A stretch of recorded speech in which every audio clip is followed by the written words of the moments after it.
When I was sitting in your seat, I had no idea I would end up where I have landed today.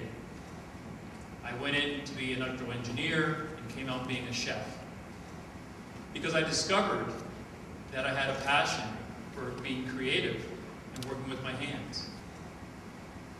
I was working down in Montpelier, opened up the new hotel down there that got renovated. I was the chef, working about 80 hours a week. I had it. I wanted to do something new and different. I decided to quit. I went from this busy but well-paying position and ended up working for a nonprofit organization, Community Action, in the Old North End here in Burlington. And I got reconnected with my passion around justice and equity. This woman, Deborah, walked into my office, and she's a typical story, a single mom on welfare with 2 kids who just bought a piece of a car and couldn't drive it home because it didn't have any brakes. And I just thought that was outrageous.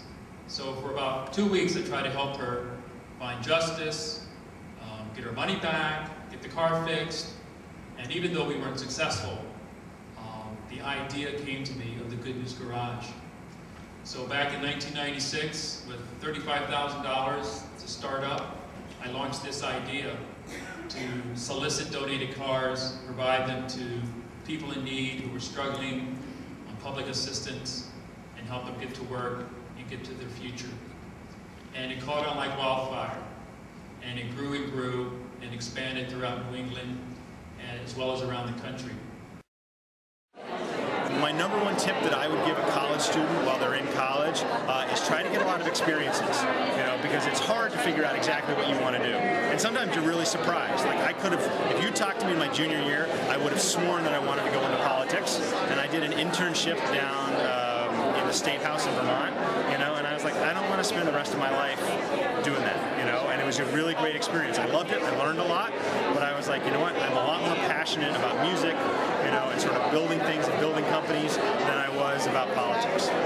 I would say really don't be afraid to explore anything, and there's 2 ways to do that. One is go do informational interviews, which I know there's a lot of information on at Career Development. So go talk to people, and there's a lot of alumni through the Alumni Career Network, and I suggest one-on-one so you get a feel for the office they work in, where they are. So that's one way.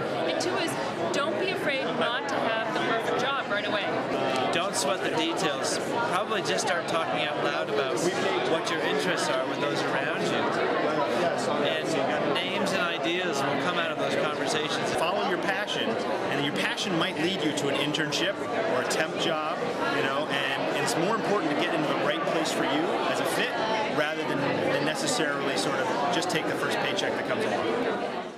I started out at Fuse as an intern the day after I graduated, no pay, and now I'm one of the owners of the company. And when I came to UVM, I was going to be a forestry major, and I quickly learned that trees don't really talk back. And so I'd be out in the woods, and I'd be learning which one was the sugar maple, and they didn't really want to talk to me. So I kind of switched gears. I went with recreation management and really combined the social world and people with natural resources. And I knew I liked to snowboard, so I was like, how can I get a job and figure out something where I can mountain bike, snowboard, and do all these great things? And really, I found a passion for events, and I realized I like to do events, like to work with people. And come around senior year, I was sitting there just like you guys, and I didn't have a job lined up. I have this degree. I'm ready. Somebody's going to start paying me now. It's going to be awesome. Went out, started figuring out who I knew. I knew a lot of people in the mountain bike industry. There's a little event called the New England Mountain Bike Festival. It's the biggest non-competitive event in the country. And it had kind of changed gears and ownership, and this little company called Fuse here in Burlington was going to start running it. And Fuse started in 1995. It started out as a snowboard event company. I decided that the opportunity was too good to pass up. This was really my entree into the mountain bike industry. I knew some people, but I didn't have a job. So I came in, I helped them run that event. We really established ourselves as the first marketing agency to specialize in action sports, and now we're one of the top 20 sports marketing agencies in the country. First, I'm an intern, then they hired me on as a manager, and then I was fortunate enough that we would continue to grow, and my 2 partners and I kind of put together a plan, and I was able to come on as an owner of